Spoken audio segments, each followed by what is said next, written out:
Ahlan wa sahlan.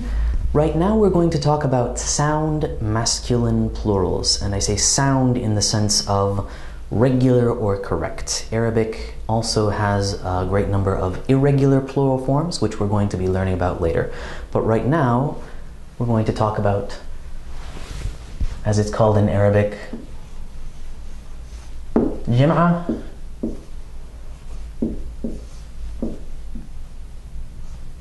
al-mudhakkar, sound masculine plurals.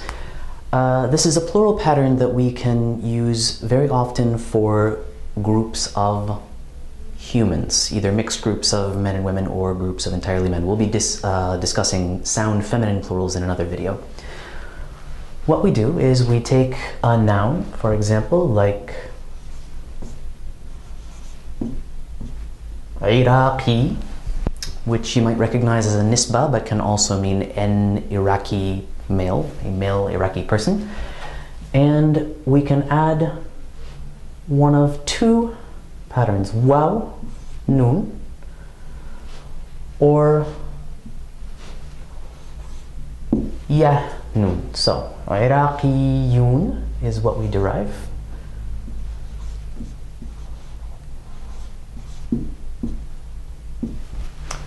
Or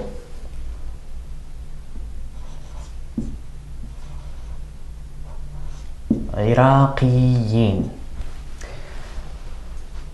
And as a matter of fact, in very formal contexts, there is also a fatha on top of that noon.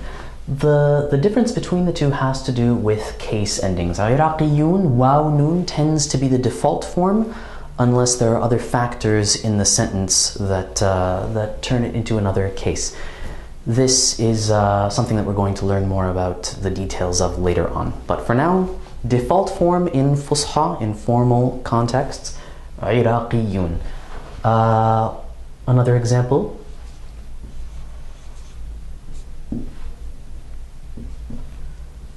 Muwazzaf, an employee. Our default plural, muwazzafun.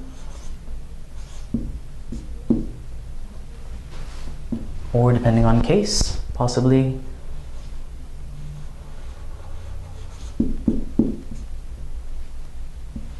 muwazzafin.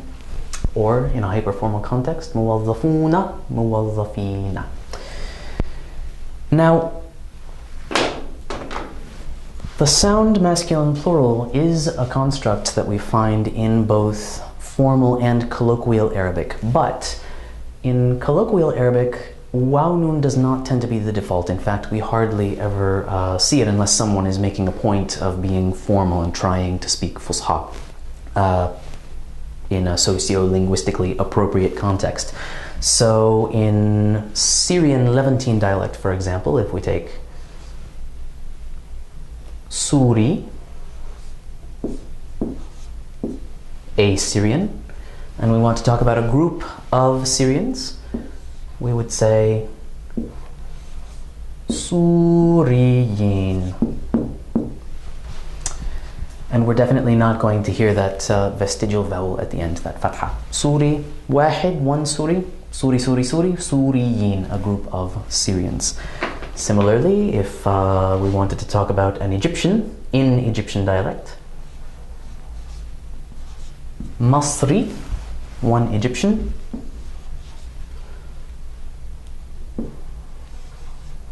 Masriyin.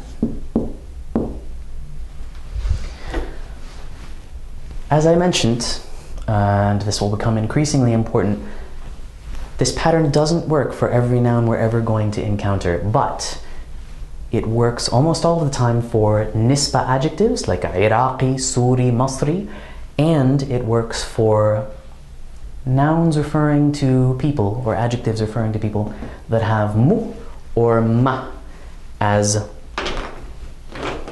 a beginning letter. For example, so if we wanted to talk about someone being busy,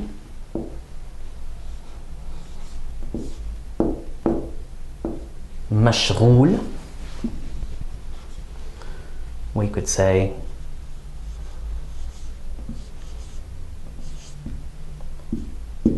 مشغولون or مشغولين.